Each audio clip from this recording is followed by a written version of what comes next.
Okay, guys, this is Worm from Worm's Maths Academy going through today's 2018 VCAA exam. Sounded like it was a lot of fun. Let's see how much fun it really was. Okay,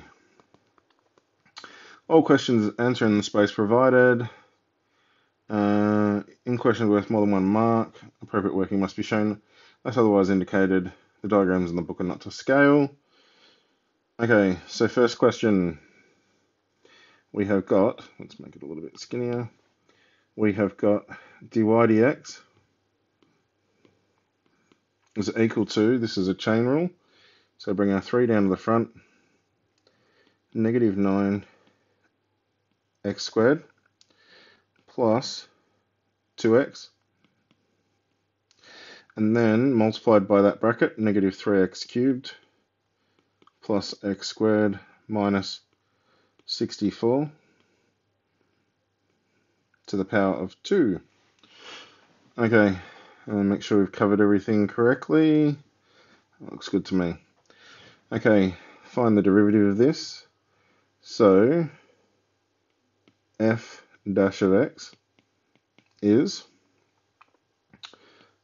quotient rule, u on v, so it's v times u dash cos x e to the x minus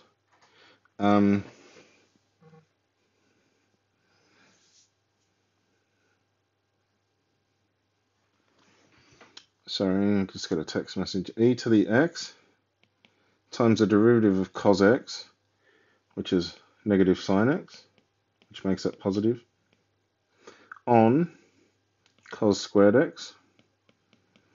Okay, f dash x, f dash of pi is cos of pi is negative 1, so negative e to the pi plus e to the pi times 0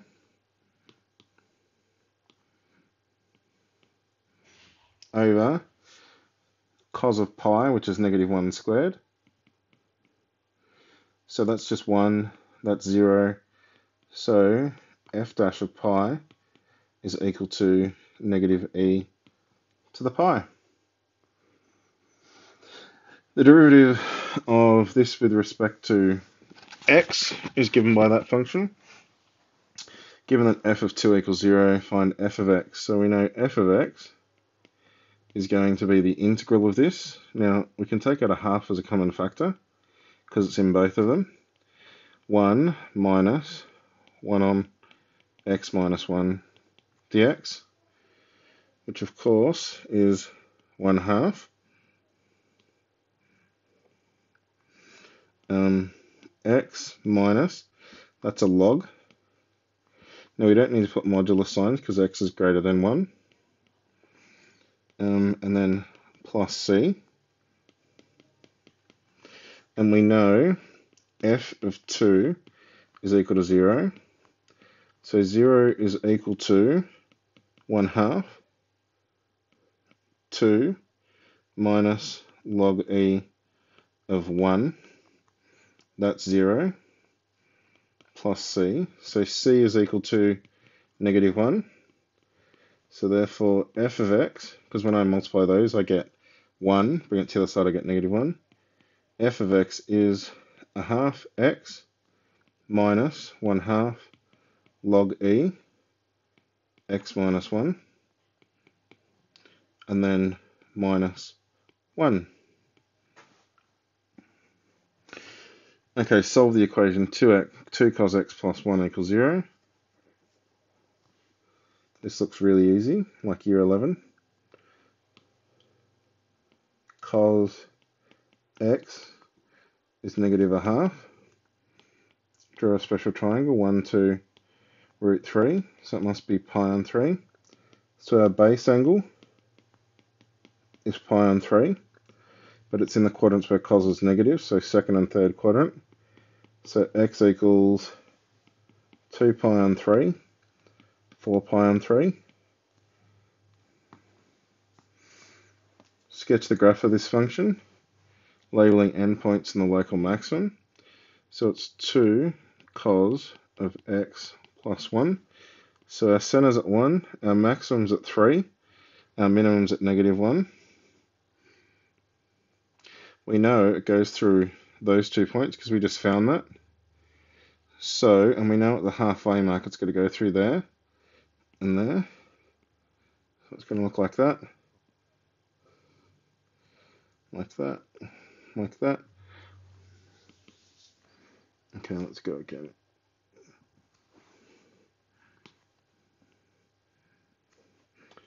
So down.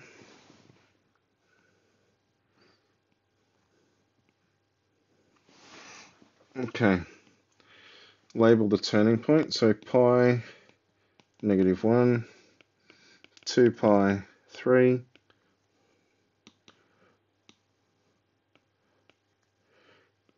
3, oops, 0, 3. Okay.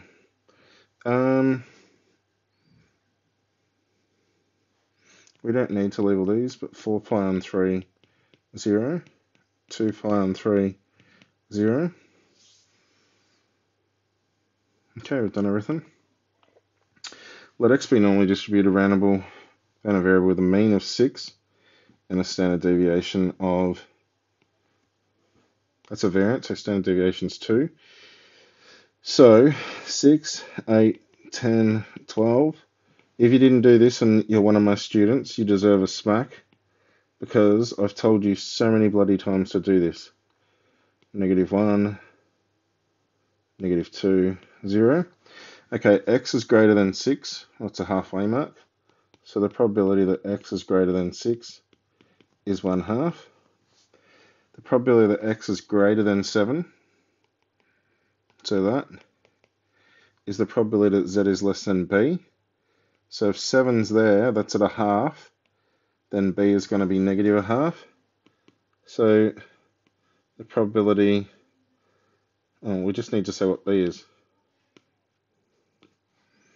B is equal to -1/2. Okay, state the rule in domain of f. We only want the right-hand side. So it's going to be this graph here. So our range is 0 to infinity. So my inverse function, let y equal f of x. Therefore, swap x and y. So x equals 1 on y minus 2 squared. So y minus 2 squared equals 1 on x. Y minus 2 is equal to plus or minus 1 on root x. We need the top half. So therefore, y is equal to 1 on root x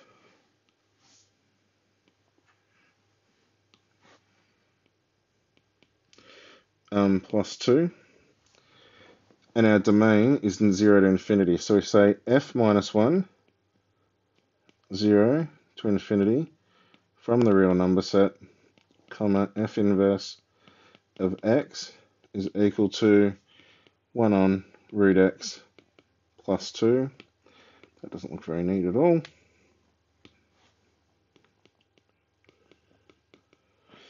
Okay, it didn't say fully defined, but it says to give the domain, so you could just state the domain anyway.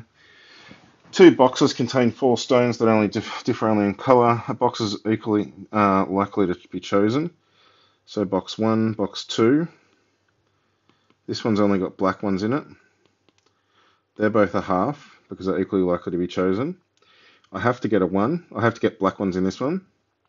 In this one I can get black or white. And there's a half a chance in both. What's the probability of randomly drawn stone is black. So the probability of black is box 1 and black plus box 2 and black. So a half plus a quarter, which is 3/4. Okay. It is not known from which box the stone has been drawn. Given that the stone that is drawn is black, what's the probability it's drawn from box 1? So the probability, oh, that's probability. Probability that it's from 1, given that it's black, is the probability that it's from 1 and black over the probability that it's black,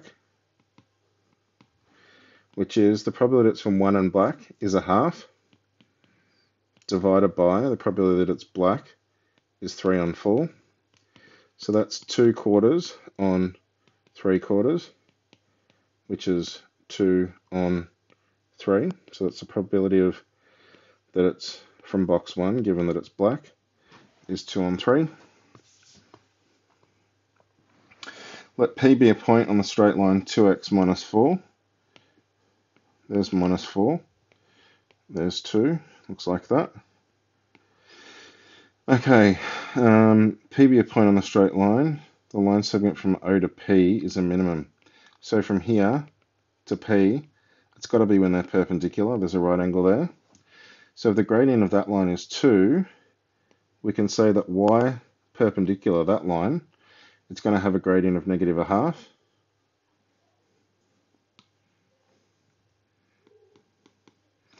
And it's going to go through the origin, so my y-intercept is just 0. Okay, find the coordinates of P, so it's when these two graphs intersect. So negative 1/2 x equals 2x minus 4. So 4 equals 5 on 2x, because if I add a half x, I'm going to get 5 on 2x. Times the 2 across and divide it by 5, so x equals 8 on 5. So therefore P is 8 on 5. We know that our other value is negative a half of that. So negative 4 on 5, that's my y value. Okay, find the distance OP, express your answer in the form a root b. So if that's a coordinate, which is here, if we want to find that length, it's just Pythagoras' theorem with these two values. So our distance is the square root of 8 on 5 squared plus 4 on 5 squared. 64 plus 16 is 80 on 25 square rooted. 5 goes into both of those. 16 on 5. So that's 4 on root 5, which when we times it by root 5 on root 5, we end up with 4 root 5 on 5. So that's my distance. And A, the B's are both the same. So 4 root 5 on 5. So that's got to be pretty good. Okay. Show that f dash x is that. So we've got a product rule. F dash x. Derive that. 2x. Leave the other one alone. E to the kx. Plus. Derive that. K e to the kx. Leave the other one alone. X squared. We're going to take out x. E to the kx. X e to the kx, and we're going to be left with kx plus 2. Okay, find the value of k for which the graphs have exactly one point of intersection. So let's let them be equal.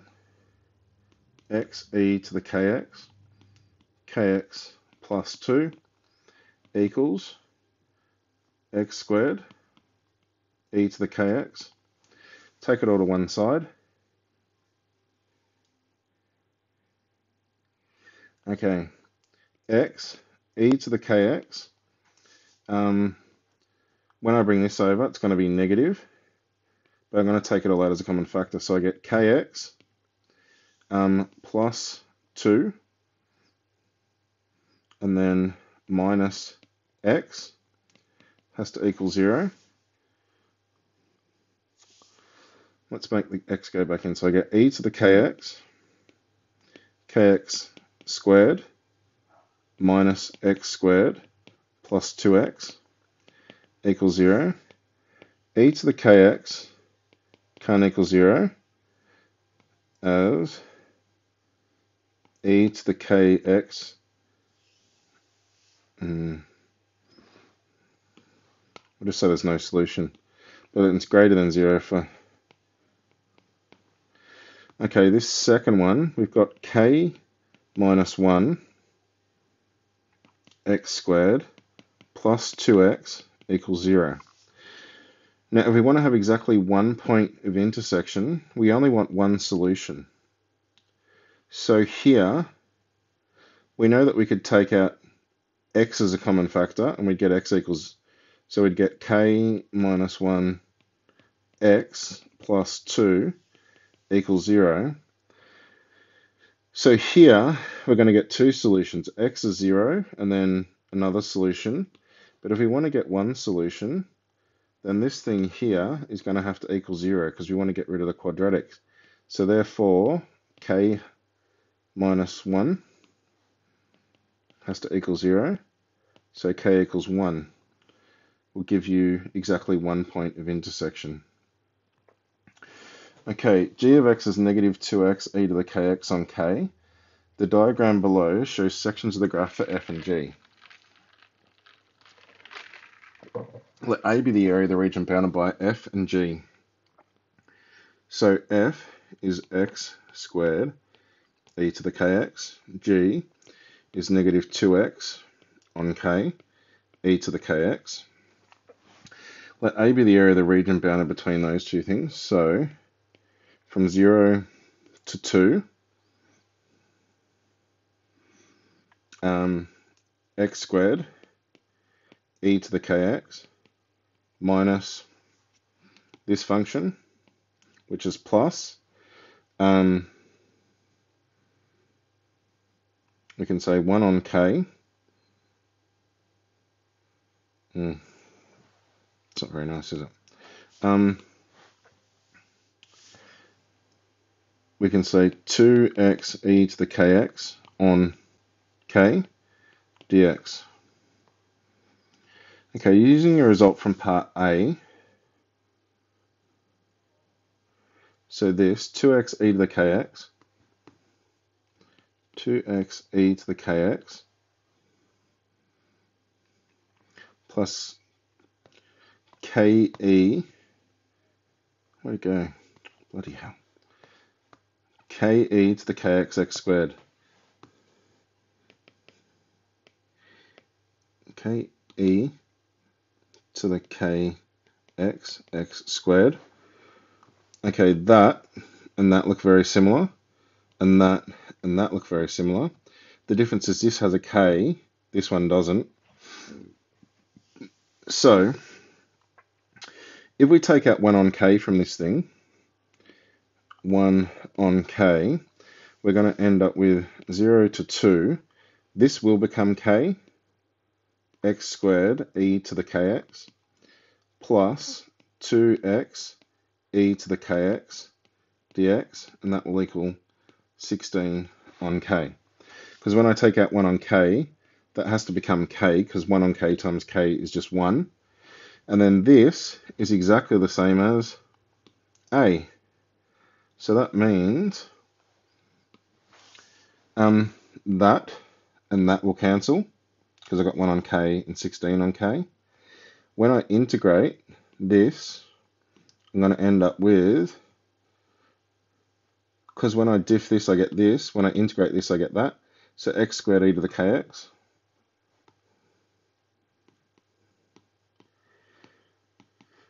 and that's between 0 and 2, and that equals 16. So I get 4 e to the 2k minus, when I put 0 in, it's just going to be 0, equals 16. E to the 2k is equal to 4.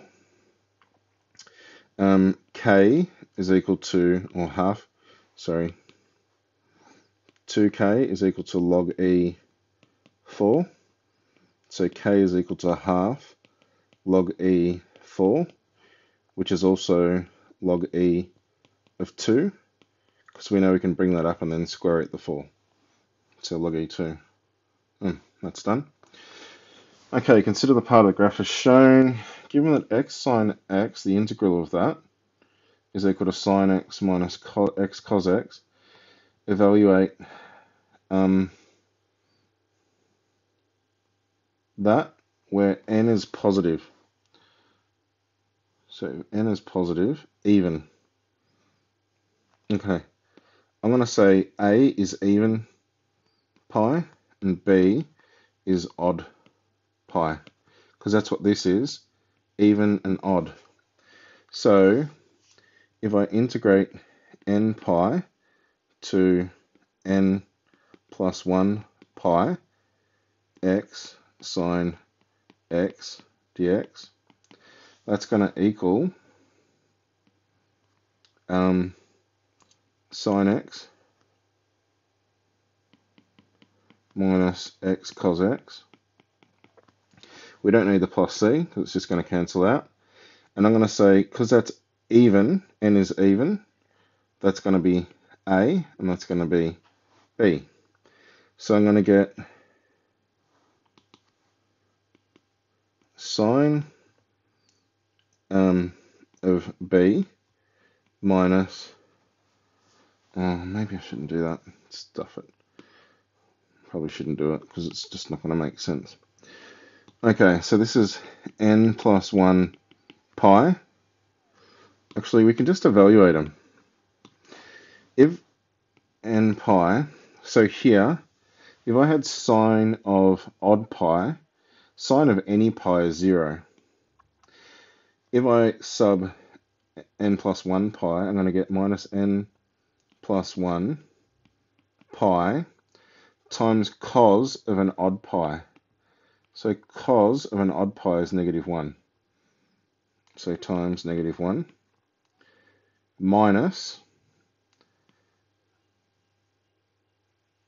n pi. So sine of any pi is 0. And then I'm going to get minus n pi times cos of an even pi. Cos of an even pi is 1. Because we know even pi would always be 1. So here we get n plus 1 pi, and then plus n pi. Give it in its simplest form. Okay, so 2n pi, because n pi plus n pi is 2n pi, plus pi, or pi 2n plus 1. Okay, evaluate it when it's a positive odd integer. So it's pretty much exactly the same. It's worth 1 mark. It's actually going to be the negative. Okay, so we would know, just quickly do it, n pi, n plus 1 pi, x sine x dx is going to equal, okay, so it doesn't matter what the pi is, if it's odd or even, sine is always going to be 0, minus n plus 1 pi is going to just be n plus 1 pi. Cos of an, if n is odd, then this is going to be even. So that's going to be negative n plus 1 pi. Minus, because cos of an even number is going to give you a positive. It's going to give you positive 1. And 1 times negative is just a negative. So negative n plus 1 pi. Then when I evaluate any pi of sine, it's going to be 0. When I evaluate an even cos of pi, that's going to be 1. So it's going to be negative, cos of an even pi is going to be 1. So negative n pi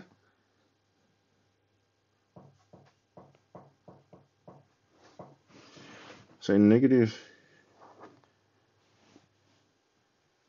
is that right? Let's check. So I've got 0. So sine of, if this is odd, then we're going to get even and then odd. So even Sine of an even pi is 0. Cos of an even pi is 1. So I get negative minus odd. Sine of an odd is 0 minus n pi. Cos of an odd is negative 1. So that'll become a plus. I should maybe change that to be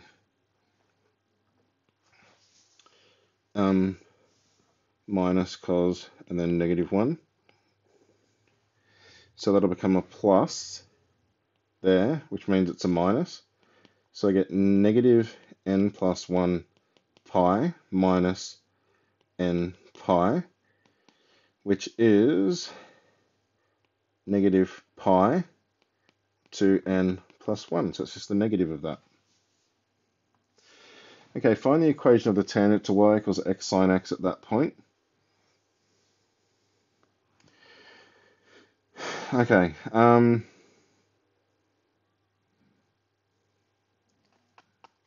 because it goes through there, we know it's got to be the line. If it's negative 5 on 2 and 5 on 2 in the tangent, and it's got to go through the origin, let's just check it. But I think it will be just negative x. Okay, so dy dx is derive that sine x, so, and then plus derive sine x, we get cos x, so we're going to get x cos x. Dy dx, given x equals negative 5 pi on 2. So we get sine of negative 5 pi on 2 minus 5 pi on 2 cos of negative 5 pi on 2. Now, pi on 2 is a quarter of a circle, but we're going negative. So 1, 2, 3, 4, 5. Sine is going to be negative 1. Cos of negative 5 pi on 2, we read that off the x-axis. That's going to be 0. So minus 0. So it equals negative 1. And it's got to go through negative that. It's got to just be y equals negative x.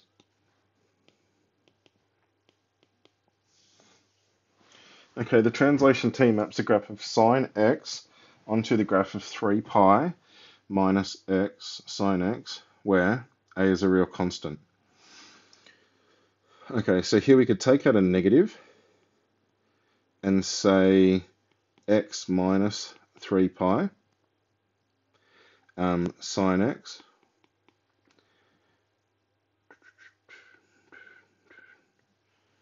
Okay, what was the original graph? Okay, if you translate a sine graph, pi on 3, like if we've got a sine graph, if we translate it 3 pi, we're actually going to go to here. So that's 3 pi. But if you translate it 3 pi, it would be the same as doing that. But if we make it negative, it's going to be like it'll join on. So here, it's just a translation of 3 pi to the right, because that negative flips the graph upside down. So it's just exactly the same graph if it's been translated 3 pi to the right. So A is equal to 3 pi, because remember, if I want to go 3 pi to the right, it's just that positive value when it's in matrices notation. Whew, what's this one? How many is there left? Okay, we're nearly done. Let f be 0 to 3 pi. F of x is 3 pi minus x sine x. G of x is x minus 3 pi sine x. The line L1 is a tangent to the graph of the point pi on 2, 5 pi on 2. Okay, so these are basically the same graphs that we had over here, but it's been, whatever it is, it's been translated 3 pi to the right, so it's just here. So, let's have a look. We know that y was equal to negative x, but in this case here it's been moved 3 pi to the right. So if that's 3 pi, then this value up here, if y is equal to negative x, that's going to be 3 pi, which means that's going to be negative 3 pi. So the area of this big triangle is going to be a half times the base length, which is 6 pi, times the height, which is 3 pi. So it's going to be 18 on 2 pi squared, which is 9 pi squared. Okay, so the full area, the area of the triangle,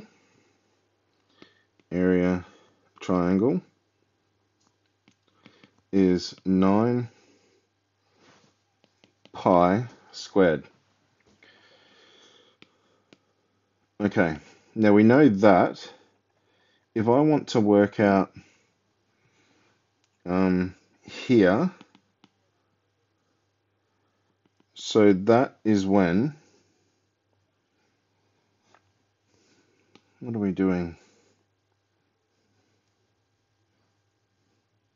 So there to there, to there, to there, that's when it's, that'll be the same as going from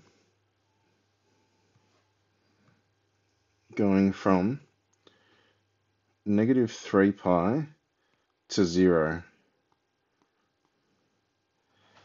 Okay, so from negative 3 pi to 2 pi, negative 3 to 2 pi,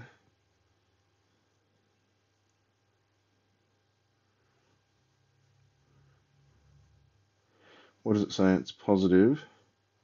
Okay, so it's anything. So if n is positive, now n is my lower number. So if n is even, then we use this formula. If n is odd, which is my lower value, we use this formula. And if n is even, we use the other formula. And it's dependent on that value. Okay, so we want this area, and then this area. So if I go from, that's the same as from 2 pi to, it's the same as this area here, this area here, this area here. So let's try and make it as easy as we can for ourselves. If I go from 0 to 1, that would be considered even, because n is considered even. So in this case here, from 0 to 1, in this case n is 0, this area is just going to be pi. If I go from pi to 2 pi, I'm going to go from n is 1, which is odd. So n is 1, so we're going to get negative 3 pi. But if I want the area, it's going to be positive 3 pi. So that's 3 pi.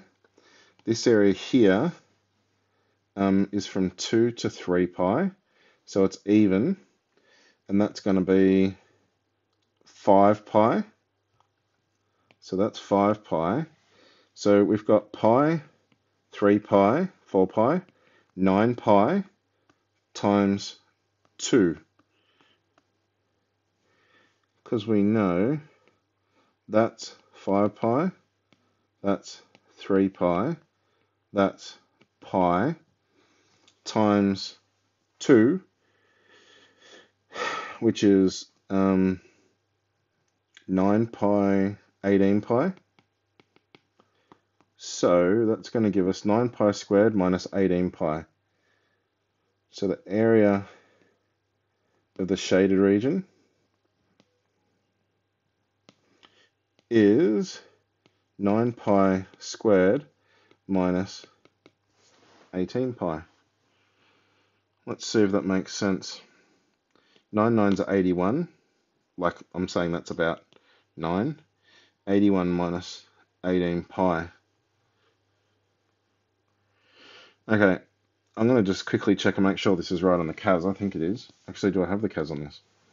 So it was x sine x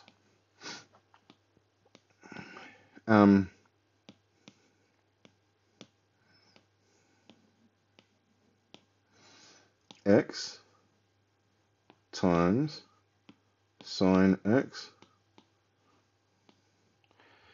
Okay, zoom out. Now, if I go from gsolve integral from 0 to pi, actually, an easier way, edit copy, go out to, this is for special students, from 0 to 3 pi, mod, paste, dx, times it by 2,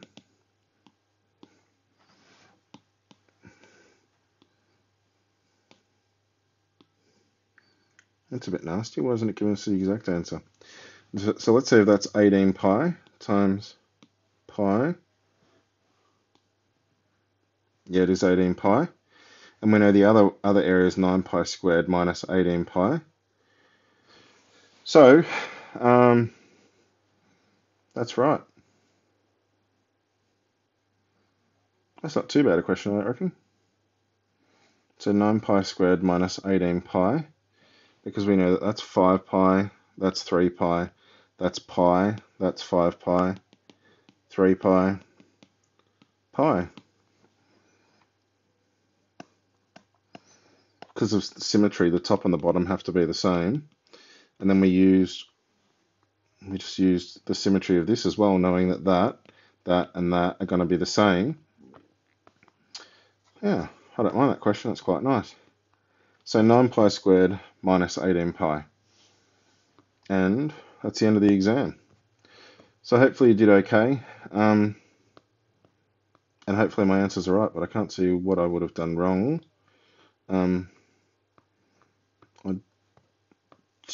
Like reasonably hard exam. Well, it was probably the hardest exam I've seen in a while. Yeah. I don't know. With this, I don't know how much working out they need to show, because like I hate the fact this, like subbing that in is just painful. Anyway, let me know what you think. Let me tell me if I've got an answer incorrect. Hopefully someone got full marks. Hopefully I got full marks. And yeah, good luck for the exam tomorrow, guys. Don't forget to share, subscribe, like, whatever people tell you to do. Click on the buttons. I don't know, whatever they say. Bye.